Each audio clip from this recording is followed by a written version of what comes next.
السلام عليكم ورحمة الله وبركاته. نحمده ونصلي على رسوله الكريم، أما بعد، فأعوذ بالله من الشيطان الرجيم. بسم الله الرحمن الرحيم. رب اشرح لي صدري ويسر لي أمري واحلل عقدة من لساني يفقهوا قولي.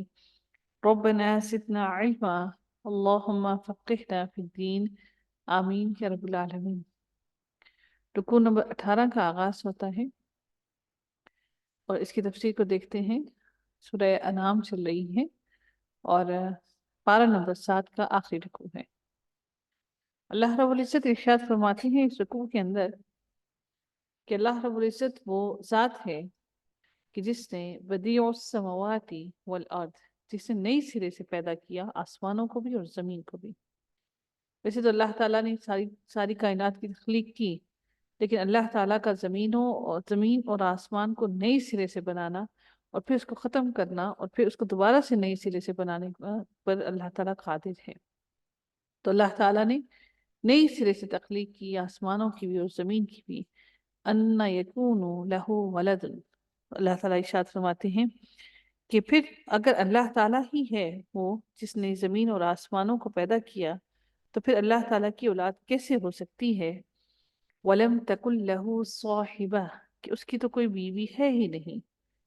ہم جانتے ہیں انسان میں سے ہر عقل اور شعور والا انسان یہ جانتا ہے کہ اللہ تعالیٰ نے جاندار کو جس جاندار کو بنایا تو اللہ رب العزت نے اس کو کسی نہ کسی جوڑے سے بنایا، اور اللہ تعالیٰ نے عورت سے اس کی تخلیق کی، یا فیمیل کہتے ہیں، تو اللہ تعالیٰ نے اس کی تخلیق کی۔ تو اللہ تعالیٰ ارشاد فرماتے ہیں کہ اگر اللہ تعالیٰ ہی قادر ہے ان سب چیزوں پر کہ اس نے زمینوں اور آسمان کو بنایا، اور تو پھر اس کی تو کوئی بیوی ہے نہیں، تو پھر اس کا بیٹا کیسے ہو سکتا ہے؟ اللہ تعالیٰ مزید ارشاد فرماتے ہیں وَخَلَقَ كُلَّ شَيْءٍ، بلکہ وہ تو وہ ذات ہے جس نے ہر چیز کو بنایا اور پیدا کیا۔ وَهُوَ بِكُلِّ شَيْءٍ عَلِيمٌ، اور وہ ہر چیز کو بخوبی جاننے والا ہے۔ اللہ تعالیٰ اگلی آیت میں ارشاد فرماتے ہیں، ارشاد باری تعالیٰ ہوتا ہے کہ اس کے بعد ہم یہ بھی دیکھتے ہیں کہ مشرکین مکہ جو مشرکین تھے مکہ میں، وہ مشرکین مکہ عبادت تو بتوں کی کیا کرتے تھے، اور پھر بتوں کے علاوہ وہ کیا کیا کرتے تھے کہ جو قبروں کے اندر جو لوگ دفن ہوتے تھے ان لوگوں کی بھی عبادت کیا کرتے تھے، بلکہ ان سے بھی وہ مانگا کرتے تھے۔ اور یہی معاملہ ہے کہ وہ بہت سی غلط رویوں میں اور بہت سی غلط باتوں میں پڑے ہوئے تھے۔ تو اللہ تعالیٰ ان سب لوگوں کے لیے کہتے ہیں کہ جو اللہ کے ساتھ شریک ٹھہراتے ہیں، اور جو اللہ کے ساتھ شریک ٹھہراتے ہوئے اور وہ اللہ کے ساتھ شریک ٹھہراتے ہوئے شیاطین کی بھی عبادت کرتے ہیں، تو وہ شیاطین کی عبادت سے کیا مراد ہے ان کی، کہ وہ شیاطین کی عبادت اس طرح سے کرتے ہیں کہ شیاطین ہی ان کو شرک کی طرف اکساتے ہیں۔ شیاطین ان کو شرک کی طرف بلاتے ہیں اور شرک کی طرف اکساتے ہیں، اور یہ جتنے بھی لوگوں کی عبادت کر رہے ہیں در حقیقت وہ انڈائریکٹلی شیطان کی ہی عبادت کر رہے ہیں، اور شیطان چاہتا ہے کہ وہ اللہ کی عبادت کو چھوڑ کر میری عبادت کرے۔ اس لیے شیطان بہت تکبر اور غرور میں ہے کہ انسان کو بھٹکا کر اللہ کے ساتھ شریک ٹھہرا کر اپنی چالوں میں چلاتا ہے، اور پھر وہ اپنی ہی عبادت کرواتا ہے، اپنے بندے بنا لیتا ہے۔ اللہ تعالیٰ ہم سب کو شرک سے محفوظ رکھے، چاہے وہ جتنی ہی چھوٹی شرک کیوں نہ ہو، تو شرک ہے، اس کی کوئی معافی نہیں۔ اللہ تعالیٰ ارشاد فرماتے ہیں ذالکم اللہ، کہ یہ ہے اللہ، ربکم تمہارا رب، لا الہ الا ہو، کہ کوئی بھی الہ نہیں اس کے سوا، کوئی بھی ایسا نہیں جو الہ ہو۔ خالق کل شیء فاعبدوہ، تو وہ اللہ ہی ہے جو ہر چیز کو پیدا کرنے والا ہے، اور اس کے سوا کوئی بھی عبادت کے لائق نہیں، تو تم اس کی عبادت کرو۔ فاعبدوہ، تو تم اس رب کی کائنات کی عبادت کرو۔ وہو علی کل شیء وکیل، اور وہ ہر چیز کا کارساز ہے، ہر چیز کا وہ کارساز ہے۔ اگلی آیت میں ہم لوگ دیکھتے ہیں کہ اللہ رب العزت مزید ارشاد فرماتے ہوئے کہتے ہیں لا تدرکہ الابصار، نہیں پہنچ سکتی ہیں تمہاری نگاہیں، نہیں دیکھ سکتی ہیں تمہاری نگاہیں، کس کو؟ اللہ رب العزت کو۔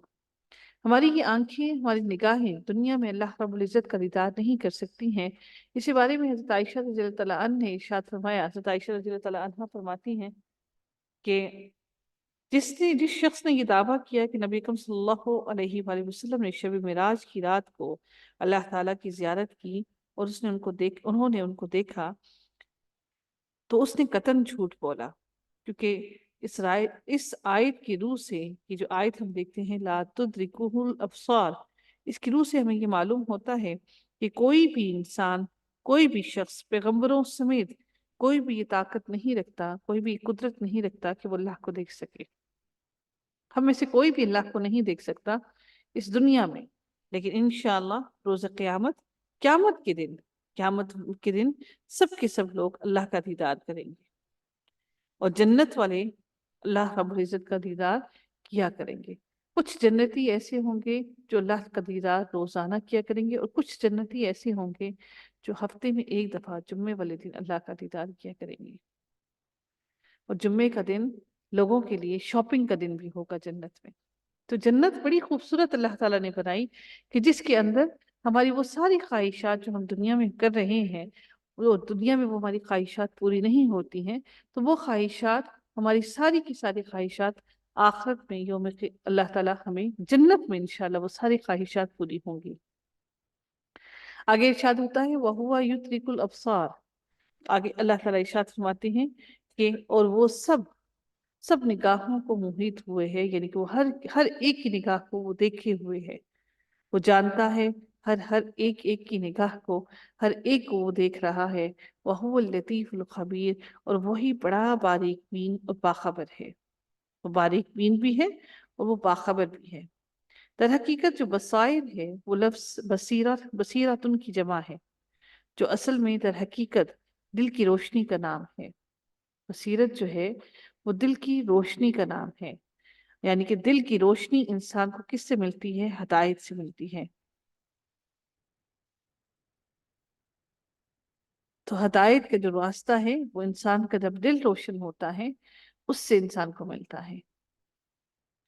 اللہ تعالیٰ اگلی آیت میں اسی بارے میں ارشاد فرماتے ہیں قَدْ جَاءَكُمْ بَصَائِرُ، کہ جب تمہارے پاس آ گئی تمہارے رب کی طرف سے حق بینی، یعنی کہ دیکھنا، حق اور سچ کو دیکھنا۔ بصائر وہ روشنی جو دل کو ہماری کیا عطا کرتی ہے؟ جو دل کو ہدایت عطا کرتی ہے۔ تو دل کی روشنی کو بصائر کہا گیا۔ تو قد جاءکم بصائر، جب تمہارے پاس آ گئی تمہارے رب کی طرف سے، من ربکم، تمہارے رب کی طرف سے حق کو پہچاننے کی بصیرت اللہ تعالیٰ نے جب تمہیں دے دی، فمن ابصر فلنفسہ، تو اللہ تعالیٰ ارشاد فرماتے ہیں کہ جو شخص بھی دیکھ لے گا وہ اپنا ہی فائدہ کرے گا۔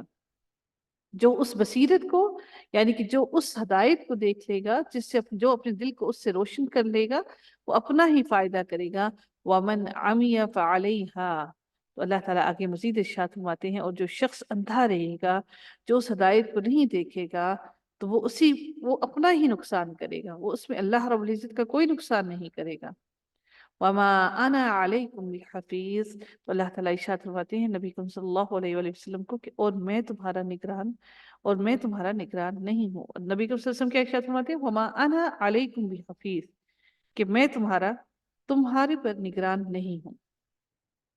اب سب سے امپورٹنٹ بات یہاں سے ایک اور بات کا بھی اندازہ ہم سب کو ہونا چاہیے کہ اللہ تعالیٰ نے اگر نبی اکرم صلی اللہ علیہ وآلہ وسلم کو کوئی طاقت دی ہوتی تو نبی اکرم صلی اللہ علیہ وآلہ وسلم ابو طالب جو ان کے چچا تھے ان کے لیے بہت زیادہ خواہش رکھتے تھے کہ وہ مسلمان ہو جائیں، لیکن اللہ تعالیٰ نے یہ طاقت صرف اور صرف اللہ رب العزت کے ہی ہاتھ میں ہے، وہ جس کو چاہتا ہے ہدایت عطا کرتا ہے، وہ جس کو چاہتا ہے بھٹکا دیتا ہے۔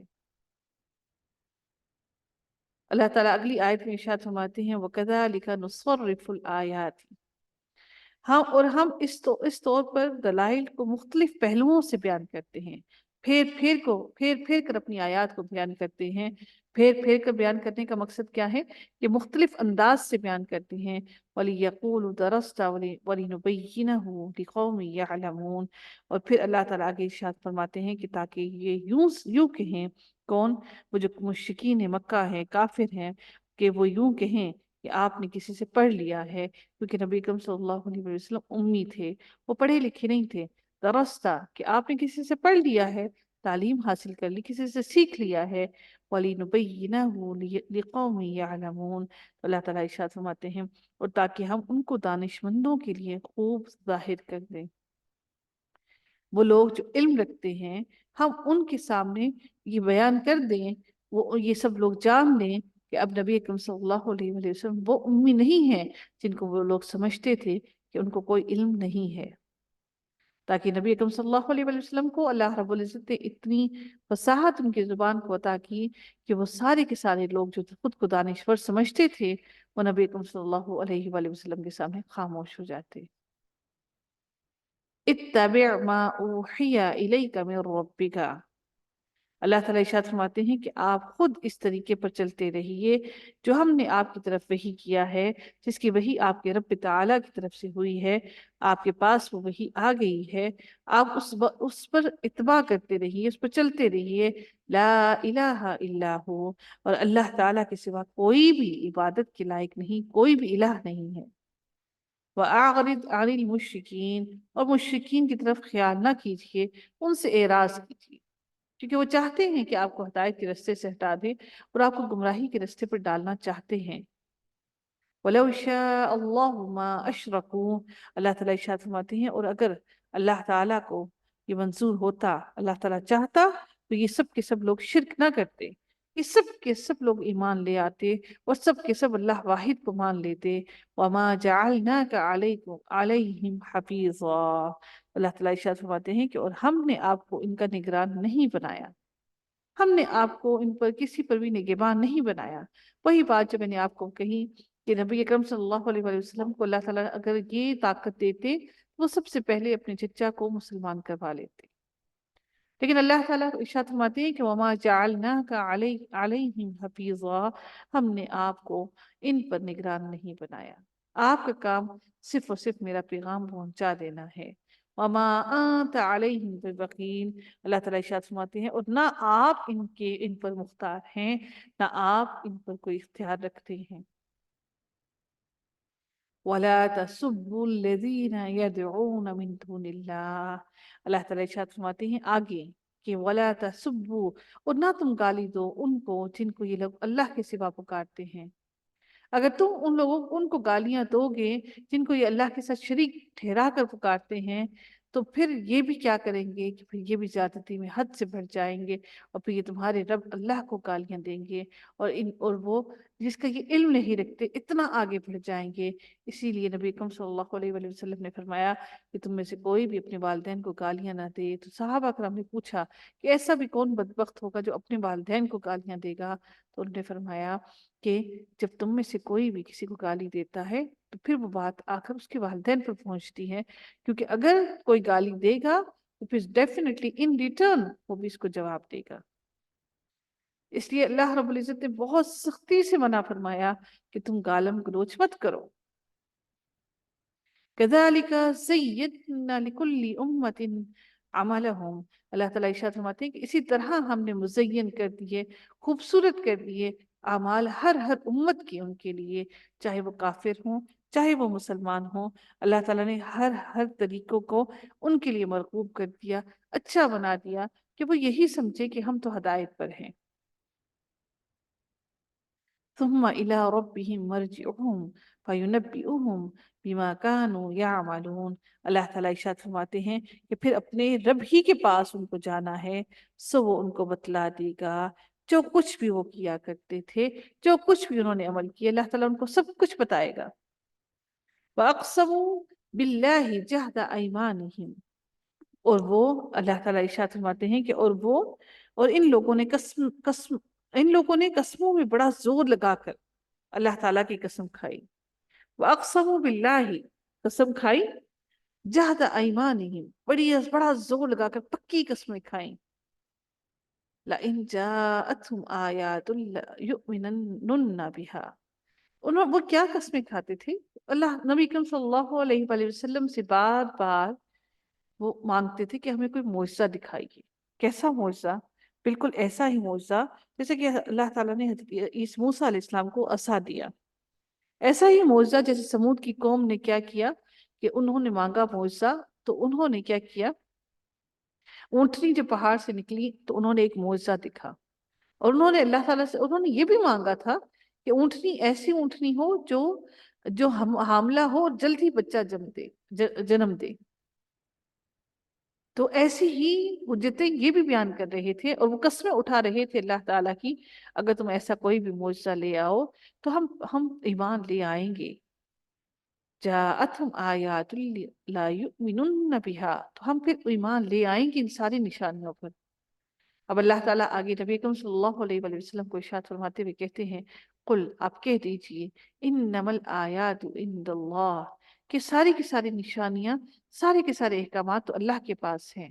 وما یشعرکم، اللہ تعالیٰ ارشاد فرماتے ہیں کہ آپ کہہ دیجئے کہ نشانیاں سب اللہ کے قبضے میں ہیں، اور تم کو اس کی کیا خبر، وہ نشانیاں جس وقت آ جائیں گی یہ لوگ تب بھی ایمان نہ لائیں گے۔ انہا اذا جاءت لا یؤمنون، اس کے بارے میں کچھ روایات میں آتا ہے کہ کفار مکہ نے نبی اکرم صلی اللہ علیہ وآلہ وسلم سے ارشاد کیا، انہوں نے کہا، کفار مکہ نے نبی اکرم صلی اللہ علیہ وسلم سے سوال کیا کہ یہ جو پہاڑ ہے، صفا کا پہاڑ سونے کا بن جائے تو ہم ایمان لے آئیں گے۔ تو جس پر حضرت جبرائیل علیہ السلام نے آ کر کہا کہ اگر اس کے بعد بھی یہ ایمان نہ لائے تو پھر انہیں ہلاک کر دیا جائے گا، ان میں سے پھر کوئی بھی زندہ نہ بچے گا، جسے نبی اکرم صلی اللہ علیہ وآلہ وسلم نے پسند نہ کیا، اور انہوں نے پھر انہوں نے کوئی بھی نشانی اور کوئی بھی معجزہ نہیں مانگا۔ اللہ تعالیٰ جانتا تھے کہ ان میں سے کوئی بھی ایمان نہیں لے کر آئے گا، وہ ان کے دلوں کے حال سے واقف تھے۔ وَنُقَلِّبُ أَفْئِدَتَهُمْ وَأَبْصَارَهُمْ، اللہ تعالیٰ ارشاد فرماتے ہیں، اور ہم بھی ان کے دلوں کو اور ان کی نگاہوں کو پھیر دیں گے۔ نقلب افئدتہم، ہم ان کی دلوں کو پھیر دیں گے اور ان کی نگاہوں کو بھی پھیر دیں گے۔ کما لم یؤمنوا بہ اول مرۃ، کیسے پھیر دیں گے کہ جیسا کہ یہ لوگ اس پر پہلی دفعہ ایمان نہیں لائے۔ وَنَذَرُهُمْ فِي طُغْيَانِهِمْ يَعْمَهُونَ، اور ہم ان کو ان کی سرکشی میں حیران رہنے دیں گے، کہ وہ جو سرکشی میں گھوم رہے ہیں، سرکشی میں پھر رہے ہیں، اسی میں ہم ان کو حیران چھوڑ دیں گے کہ یہ اسی میں حیران ہی پھٹکتے رہیں۔ وآخر دعوانا ان الحمد للہ رب العالمین، صلی اللہ تعالی علی خیرہ خلقہ اجمعین، برحمتک یا ارحم الراحمین۔ السلام علیکم ورحمۃ اللہ وبرکاتہ۔